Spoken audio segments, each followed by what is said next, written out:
Buenas tardes, jóvenes. Bienvenidos a esta nueva sesión virtual. El día de hoy vamos a continuar con la línea de los temas que hemos visto los 2 días anteriores.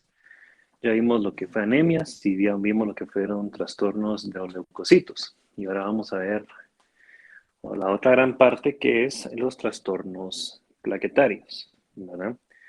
Los trastornos plaquetarios pues son más comunes de lo que ustedes creen, ¿verdad? Ustedes que ya pasaron encamamiento, emergencia, se habrán dado cuenta que una gran cantidad de pacientes llega con trombocitosis o trombocitopenia, ¿verdad? Y no necesariamente por alguna patología específica de plaquetas, sino secundaria a un montón de procesos, ¿verdad? Entonces, el día de hoy lo que vamos a presentar es qué procesos están asociados, así como obviamente enfermedades directamente relacionadas con A las 9 de la noche, porque las hasta ahora nunca lo he dormido. No, yo, plaquetas.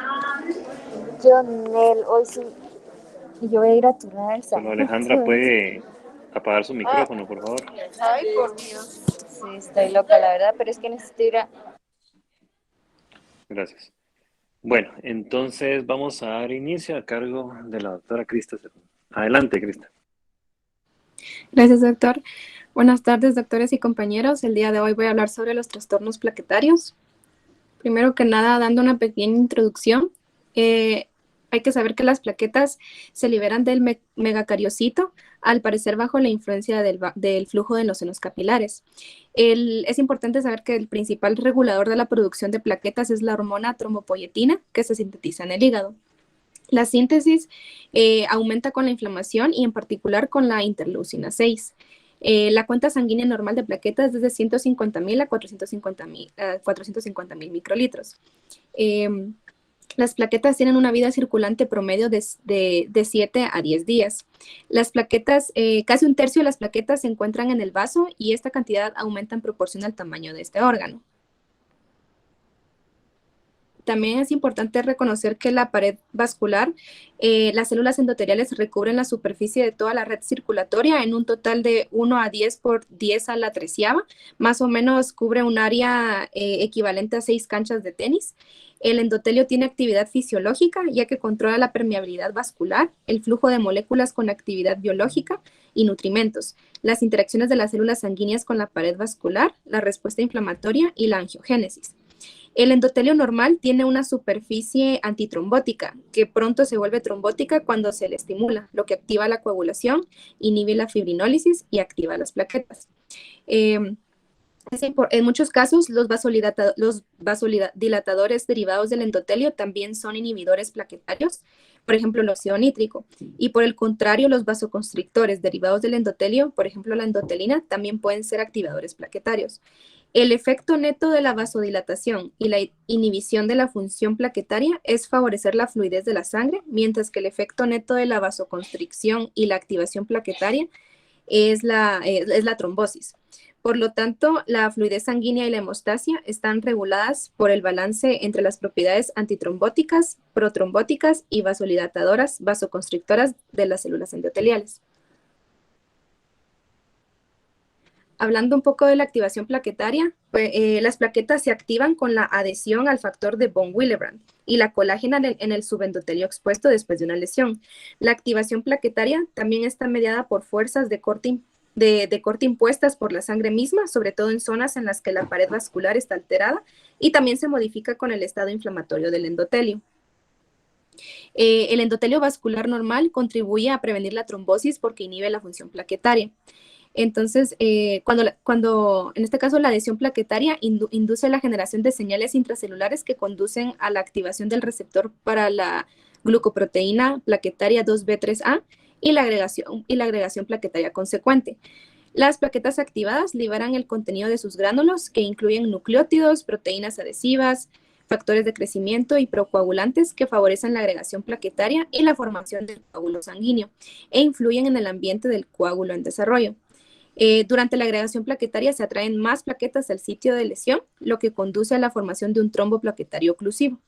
El tapón plaquetario se estabiliza con la malla de fibrina, que se desarrolla al mismo tiempo como producto de la cascada de coagulación. Ahora, hablando como tal de los trastornos plaquetarios, tenemos la trombocitopenia. La trombocitopenia se debe a uno o más de tres procesos, que sería el decremento de la producción en la médula ósea, secuestro, casi siempre en el vaso crecido, y aumento de la destrucción plaquetaria. En la valoración del paciente con trombocitopenia, un paso clave es revisar el frotis de sangre periférica y descartar primero la pseudotrombocitopenia, sobre todo en pacientes sin una causa aparente para la deficiencia de plaquetas. La pseudotrombocitopenia es un artefacto in vitro causado por la aglutinación de plaquetas mediante anticuerpos, casi siempre IgG, aunque también IgM e IgA. Cuando el contenido de calcio disminuye por la recolección de la sangre con ácido etilendiaminotetracético, es el anticoagulante presente en los tubos de tapón púrpura, las de hemato, usados para recolectar la sangre destinada a la biometría hemática completa. En el estudio del paciente, es importante la anamnesis y la exploración física, los resultados de la biometría hemática completa y la revisión del frotis de sangre periférica, ya que son elementos críticos en la valoración inicial de los pacientes con trombocitopenia. Al igual, hay que realizar una anamnesis detallada, sobre todo por el uso de fármacos sin prescripción y remedios herbarios. La exploración física, de igual forma, permite documentar la esplenomegalia, evidencia de enfermedad hepática crónica y otros trastornos subyacentes. Y se requiere una cifra aproximada de plaquetas de 5.000 a 10.000 para mantener la integridad vascular en la microcirculación. Un aspecto importante es que durante la exploración física, si nosotros encontramos las petequias son hemorragias puntiformes que no desaparecen con la presión y por lo general son un signo de disminución en el número, pero no de la disfunción de las plaquetas. Se cree que la púrpura húmeda, vesículas de sangre que se forman en la mucosa bucal, señalan un mayor riesgo de hemorragia peligrosa para la vida en el paciente con trombocitopenia. Las equimosis excesivas aparecen en los trastornos en el número y la función de las plaquetas. Hablando de la trombocitopenia inducida por infección, muchas infecciones virales y bacterianas causan trombocitopenia y son las causas no iatrógenas más frecuentes de este trastorno. Las infecciones pueden afectar a la producción y la supervivencia de los trombocitos. Además, es probable que participen mecanismos inmunitarios como en la mononucleosis infecciosa y la infección temprana por VIH. En la infección tardía por VIH son más frecuentes la pancitopenia y la producción disminuida y displásica de plaquetas. La trombocitopenia inmunitaria en niños casi siempre es consecuencia de una infección viral y por lo general se resuelve de manera rápida o espontánea. Ahora, la trombocitopenia farmacológica, muchos fármacos se relacionan con trombocitopenia. En el cuadro siguiente que podemos encontrar en el libro, se enumeran algunos fármacos que causan trombocitopenia aislada y con efecto confirmado en pruebas de laboratorio positiva, pero debe sospecharse de todos los fármacos en un paciente con trombocitopenia sin una causa aparente y debe suspenderse o sustituirse de ser posible. En la siguiente imagen también la podemos encontrar en el libro. La primera imagen, que sería la figura A, es una sangre periférica normal. La figura B, que es la de abajo, que es la que se encuentra en la parte de abajo, podemos encontrar una aglomeración de plaquetas en la pseudotrombocitopenia. La figura C, que son plaquetas grandes anormales en la macrotrombocitopenia autosómica dominante. Y la figura D, quistocitos y disminución de plaquetas en la anemia hemolítica microangiopática. Ahora, hablando de la trombocitopenia inducida por heparina,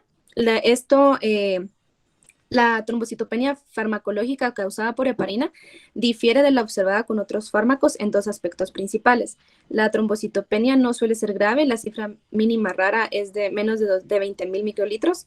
La trombocitopenia inducida por heparina no causa hemorragia, en realidad aumenta mucho el riesgo de trombosis. La trombocitopenia inducida por heparina se produce por la formación de anticuerpos contra el complejo de la proteína plaquetaria específica, factor plaquetario, con heparina. La mayoría de los pacientes desarrolla trombocitopenia inducida por heparina después de la exposición a heparina por 5 o 14 días. Se recomienda usar las 4T en un algoritmo diagnóstico para HIT que sería trombocitopenia, tiempo del descenso en el recuento plaquetario, trombosis y otras secuelas, como reacciones cutáneas localizadas y otras causas de trombocitopenia no evidentes. En cuanto a las pruebas de laboratorio para la trombocitopenia inducida por heparina, tenemos la enzimoinmunoanálisis, ELISA, con complejo PF4, polianión como antígeno, y el estudio de activación plaquetaria, que por lo general la prueba de liberación de serotonina, es la prueba de liberación de serotonina que mide la capacidad de suero del paciente para activar las plaquetas en presencia de heparina de manera dependiente de la concentración. En cuanto al tratamiento, es importante que sea una detección temprana, ya que es la clave para el tratamiento de la trombocitopenia inducida por heparina, con suspensión rápida de la heparina y uso de anticoagulantes alternativos si el riesgo de hemorragia no rebasa al riesgo trombótico. En pacientes diagnosticados con HIT se recomienda los estudios de imagen. Los pacientes que requieren anticoagulación deben cambiar de heparina o un anticoagulante alternativo, como son los inhibidores directos de la trombina argatroban y lepirudina. Es importante saber que debido a la alta tasa de trombosis en pacientes con HIT, debe considerarse la anticoagulación incluso en ausencia de trombosis. Ahora, hablando en cuanto a la púrpura trombocitopénica inmunitaria, también llamada púrpura trombocitopénica idiopática, este es un trastorno adquirido con destrucción inmunitaria de plaquetas y quizá inhibición de la liberación de plaquetas de los megacariocitos. En los adultos es una enfermedad más crónica y en los niños por lo general se trata de una enfermedad aguda, casi siempre después de una infección y con evolución autolimitada.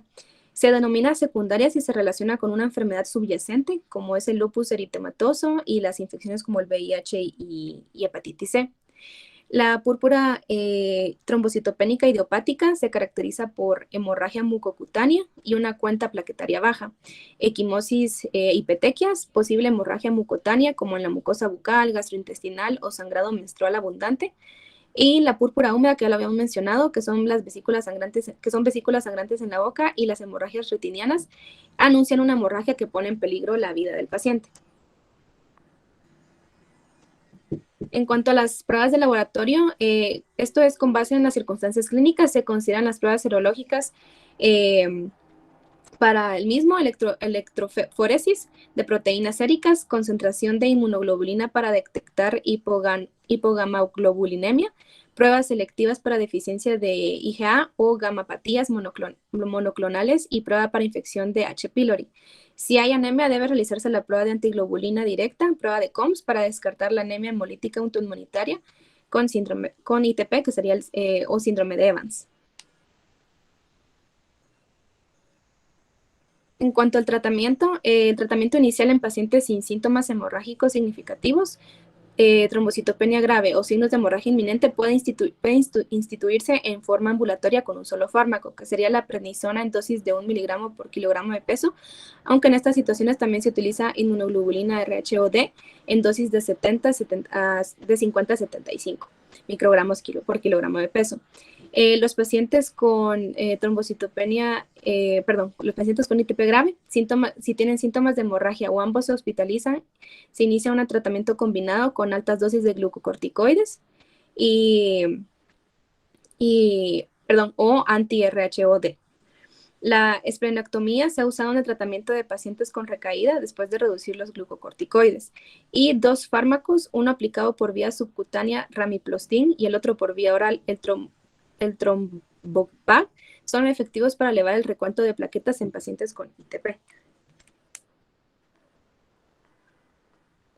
Ahora la trombocitopenia heredada. Esta puede heredarse en un patrón autosómico dominante o ya sea autosómico recesivo o ligado al cromosoma X. Cuando hablamos de una trombocitopenia autosómica, incluyen las anomalías de May-Heggen y los síndromes de Sebastian, Epstein y Fechner. Los trastornos autosómicos recesivos, estos incluyen la trombocitopenia omegacariocítica congénita, trombocitopenia con ausencia de radio y el síndrome de Bernard-Soulier. Ahora los trastornos ligados al cromosoma X incluyen el síndrome de Wiskott-Aldrich y un síndrome hematopoyético resultado de una mutación en GATA1.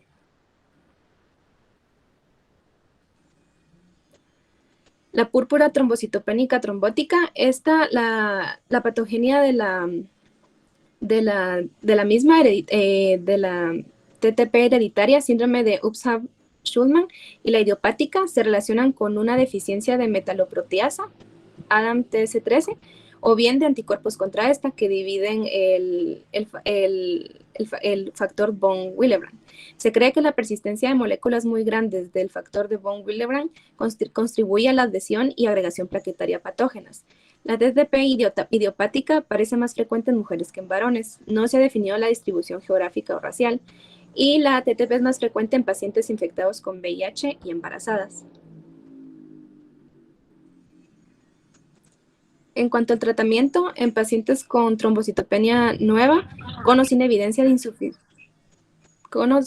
insuficiencia renal y otros elementos de la TTP típico, deben realizarse pruebas de laboratorio para descartar DIC y buscar evidencia de anemia hemolítica microangiopática. Los hallazgos para respaldar el diagnóstico de TTP incluyen aumento en la deshidrogenasa láctica y de bilirrubina indirecta, descenso de aptoglobina y aumento en la cuenta de reticulocitos con resultado negativo en la prueba de antiglobulina directa. Aunque nunca se ha observado en estudios clínicos, el uso de glucocorticoides parece una opción razonable, pero solo deben usarse como adjuntos a la plasmaféresis. La plasmaféresis se mantiene como la base terapéutica para TTP. También tenemos el síndrome hemolítico urémico. Es una enfermedad, el tratamiento principal, es un síndrome caracterizado por insuficiencia renal aguda, anemia hemolítica, microangiopática y trombocitopenia. Se observa sobre todo en niños y casi siempre va precedida por un episodio de diarrea, a menudo hemorrágica. Se observa, este caso, el E. coli es el serotipo etiológico más frecuente, pero no el único. Ahora, el síndrome hemolítico urémico no relacionado con diarrea tiene una forma de presentación y evolución más heterogéneas. En cuanto al tratamiento, el tratamiento principal del síndrome hemolítico urémico es de sostén. En este caso, el relacionado con diarrea, muchos niños, casi el 40%, requieren al menos un periodo de tratamiento de sostén con diálisis, aunque la mortalidad general es menor del 5%. Y en cuanto al síndrome hemolítico urémico atípico, el tratamiento con eculizumab es efectivo para la resolución del mismo y para mejorar o conservar la función renal. Una opción es tratar inicialmente a los pacientes con síndrome hemolítico urémico atípico a base de plasmaféresis hasta que la concentración de Adams TC13 se restablece y el diagnóstico es más claro.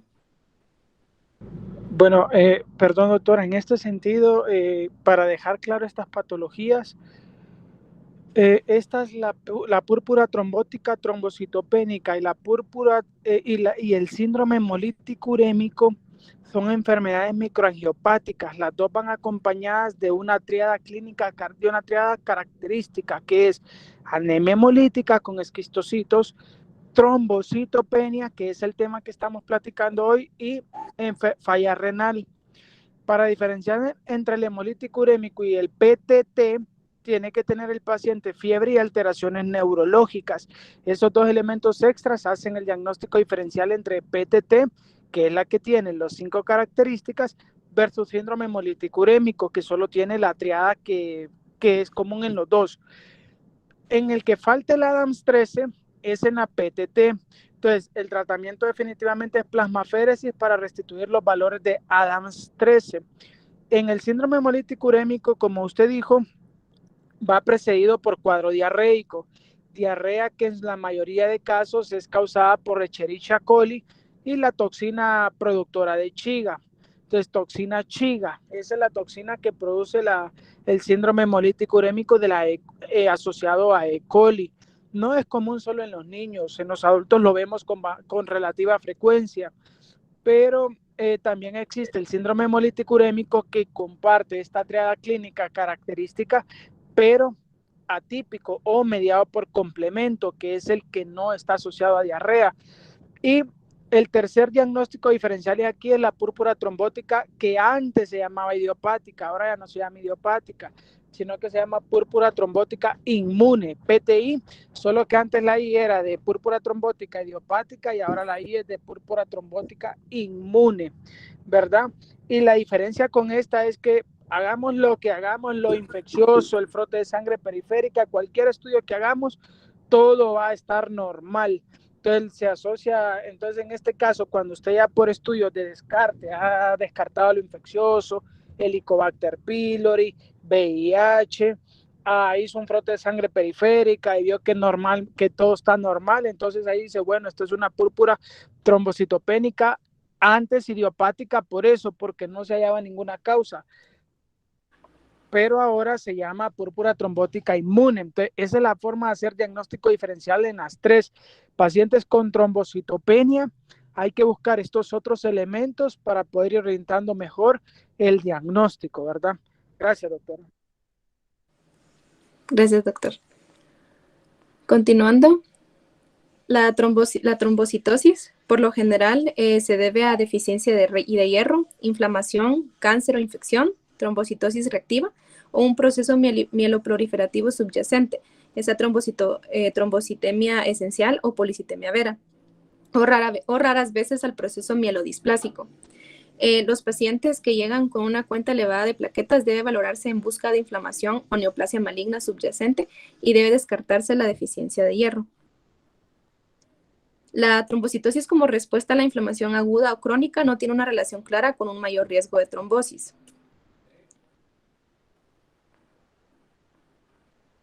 Los trastornos heredados de la función plaquetaria son relativamente raros, aunque la prevalencia de la disfunción plaquetaria leve se desconoce, en parte porque las pruebas para estas alteraciones no son óptimas. Los trastornos cualitativos raros incluyen las alteraciones autosómicas recesivas, trombastemia de Glassman y el síndrome de Bernard-Soulier. Ambos se heredan en forma autosómica recesiva y se manifiestan por síntomas hemorrágicos en la infancia. El trastorno por acumulación plaquetaria es el trastorno plaquetario cualitativo autosómico dominante típico. Los trastornos heredados de la función plaquetaria más frecuentes impiden la secreción normal de contenido de los gránulos y se denominan defectos en la secreción. Ahora, en cuanto a los trastornos adquiridos de la función plaquetaria, casi siempre se debe a fármacos, ya sea de manera intencional como en el tratamiento antiplaquetario o de manera no intencional con dosis altas de penicilinas. La uremia también causa disfunción plaquetaria. El defecto plaquetario mejora sobre todo con diálisis, pero también puede mejorar si se eleva el hematocrito al 27 o 32%, junto con la administración de la 1-desamino 8 de arginina vasopresina o con estrógenos conjugados. Asimismo, la disfunción plaquetaria de la derivación cardiopulmonar por el efecto del circuito artificial en las plaquetas y los síntomas hemorrágicos responden a la transfusión plaquetaria. Ahora vamos a hablar sobre la enfermedad de von Willebrand. Es el trastorno hemorrágico hereditario más frecuente.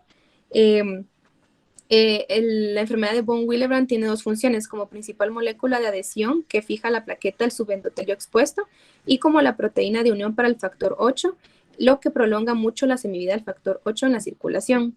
La función adhesiva plaquetaria de la enfermedad de von Willebrand depende por completo de la presencia de grandes multímeros del factor von Willebrand, pero no la unión con el factor 8.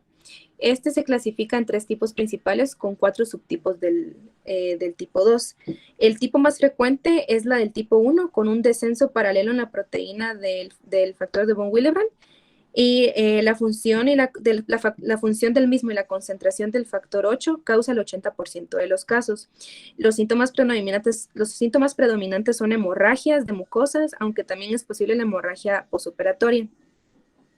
En este caso, la menorragia es una manifestación frecuente también de la enfermedad de von Willebrand, y con frecuencia el tipo 1 leve el tipo 1 se manifiesta en las extracciones dentales, sobre todo en la extracción de terceros molares o una amigdalectomía. No todos los pacientes con concentración baja del factor de von Willebrand tienen síntomas hemorrágicos. En este caso, el tipo 2 tiene defectos funcionales, por tanto, la cifra del antígeno del factor de von Willebrand es mucho más alta que el resultado de la prueba funcional. En los tipos 2A, 2B y 2M está disminuida la actividad, la actividad de unión del factor de von Willebrand con las plaquetas y la colágena. En la de tipo 2A, la disfunción se debe al aumento en la susceptibilidad a la división por Adams 13, que causa la pérdida de los multímeros de peso molecular intermedio y elevado, o reduce la secreción celular de estos multímeros.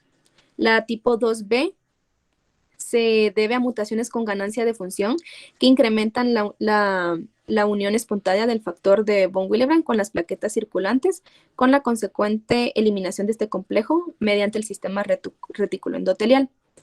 El tipo 2M es consecuencia de un grupo de variantes del ADN que causan disfunción, pero no afectan la estructura del multímero.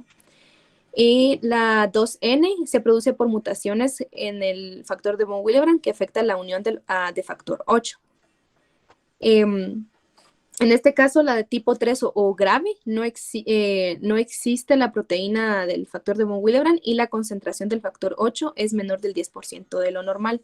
Los pacientes tienen hemorragia articular y en mucosas, hemorragia quirúrgica y otros síntomas de sangrado. Algunos enfermos con el tipo, algunos pacientes con el tipo 3, en particular los que tienen grandes lesiones génicas del factor de von Willebrand, tienen riesgo de desarrollar anticuerpos contra el mismo administrado. En cuanto al tratamiento, la base del tratamiento sobre todo para el tipo 1 es la desmopresina, que induce la liberación del factor de von Willebrand y el factor 8 de las reservas endoteliales. La dosis usual es de 0.3 microgramos por kilogramo de peso por vía intravenosa o 2 disparos intranasales, uno en cada narina en pacientes mayores de 50 kilogramos y un disparo para los pacientes con menos de 50 kilogramos. El tratamiento antifibrinolítico con ácido aminocaproico o ácido tranexámico es una medida importante, ya sea sola o como adjunto, sobre todo para prevenir o tratar la hemorragia de mucosas. Ácido tranexámico se llama. El ácido, esto está importante, Crista, que lo mencione. Bueno, nosotros cuando tenemos sangrados, por ejemplo, pacientes con dengue que llegan con trombocitopenia, que es una causa importante, pacientes que llegan con una hemorragia alveolar por cualquier etiología o con sangrados en general, el ácido tranexámico es muy bueno, funciona muy bien, sobre todo cuando está empezando el sangrado. Ya cuando es una hemorragia bien establecida, ya pues no tenemos nada con qué pararla y aunque usemos ácido tranexámico, el efecto no es tan efectivo como cuando lo damos en el momento inicial. Pero si tienen hemorragia alveolar, o sea, están sangrando por los pulmones, se puede dar nebulizado. Si no, se da inyectado, ¿verdad? En el caso de pacientes con dengue, por ejemplo, que tienen hemorragia asociada a trombocitopenia, funciona muy bien el ácido tranexámico. Gracias, Crista. Buen dato. Gracias, doctor. Ahora vamos a hablar sobre los trastornos de la pared vascular. Es importante saber que la pared vascular es parte integral de la hemostasia y la separación de una fase líquida es artificial, sobre todo en trastornos como TTP o HIT, en los que también hay un compromiso endotelial claro. La inflamación localizada en la pared vascular, como en la vasculitis y los trastornos hereditarios del tejido conjuntivo, son anormalidades inherentes a la pared vascular. Hablamos sobre los trastornos metabólicos e inflamatorios. Las enfermedades febriles agudas pueden causar daño vascular, que pueden ser el resultado de complejos inmunitarios que contienen antígenos virales o los virus mismos. Ciertos patógenos como las riquecias que causan la fiebre exantemática de las montañas rocosas se replican en las células endoteliales y las dañan. La púrpura vascular puede ocurrir en pacientes con gamapatías policlonales, pero es más frecuente en aquellos con gamapatías monoclonales como la macroglobulinemia de Waldenström, mieloma múltiple y crioglobulinemia. Los enfermos, en este caso los pacientes con crioglobulinemia mixta desarrollan un exantema maculopapular más extenso por daño mediado por complejos inmunitarios a la pared vascular. Los enfermos con escorbuto, que sería la deficiencia de vitamina C, experimentan episodios dolorosos de hemorragia cutánea perifolicular, además de otros síntomas hemorrágicos sistémicos. Los pacientes con síndrome de Cushing o con tratamiento glucocorticoide crónico desarrollan hemorragias cutáneas y tendencia a la equimosis por la atrofia del tejido conjuntivo de sostén. Y la púrpura de Henoch-Schönlein o anafilactoide es un tipo distintivo autolimitado de vasculitis que ocurre en niños y adultos jóvenes.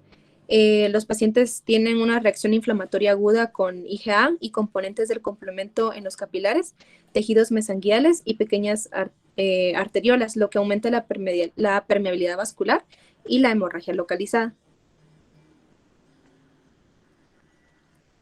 Y ahora los trastornos heredados de la pared vascular. Estos pacientes, los pacientes con trastornos hereditarios de la matriz del tejido conjuntivo, como el síndrome de Marfan, síndrome de Ehlers-Danlos y los pseudosantoma elástico, a menudo se manifiestan por tendencia a las equimosis. Esto es notable en las telangiectasias hemorrágica hereditaria o enfermedad de Osler-Weber-Rendu, un trastorno en el que los capilares telangiectásicos anormales causan episodios hemorrágicos frecuentes, sobre todo por la nariz y el tubo digestivo.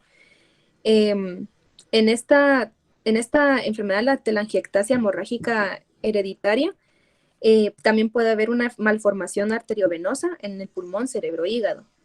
A menudo también hay telangiectasias visibles en la mucosa bucal o nasal. Y los signos y síntomas se desarrollan con el tiempo. La epistasis comienza en promedio a los 12 años y para la edad madura ya ocurre en 95% de los pacientes. Cerca del 25% padece hemorragia digestiva, que por lo general comienza poco después de los 50 años.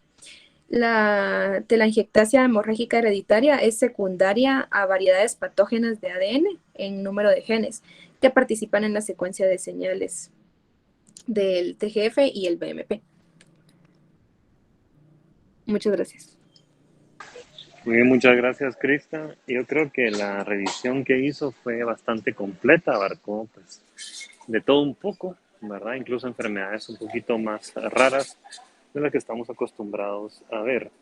Yo único que quiero comentar son dos cosas. Uno, de que si bien la trombocitopenia secundaria a una infección es algo común, tampoco es que todo va a ser secundario a una infección. Se los comento porque es muy común. Vamos pacientes que están en intensivo, sobre todo, ¿verdad? En áreas críticas, que empiezan a desarrollar trombocitopenia y algunos datos de infección y rápido dicen es por hongos, ¿verdad?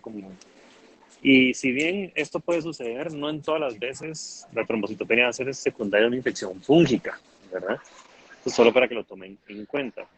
Y lo otro es que la trombocitosis, aparte de lo que ya mencionaron, es un marcador también de inflamación aguda, ¿verdad? Entonces es común ver trombocitosis en enfermedades que producen una respuesta inflamatoria considerable, por ejemplo, pancreatitis, ¿verdad? No es raro ver pacientes con trombocitosis y es secundaria a la enfermedad de base y no otro trastorno de las plaquetas en sí. Esos son únicos comentarios que quería realizar. Por lo demás, creo que la clase estuvo muy bien realizada, muy completa, muy dinámica también, ¿verdad? Tocando todos los puntos necesarios de este tema que es pues, sumamente importante. No sé si el doctor Velázquez tiene algo más que agregar o alguien tiene alguna pregunta o comentario.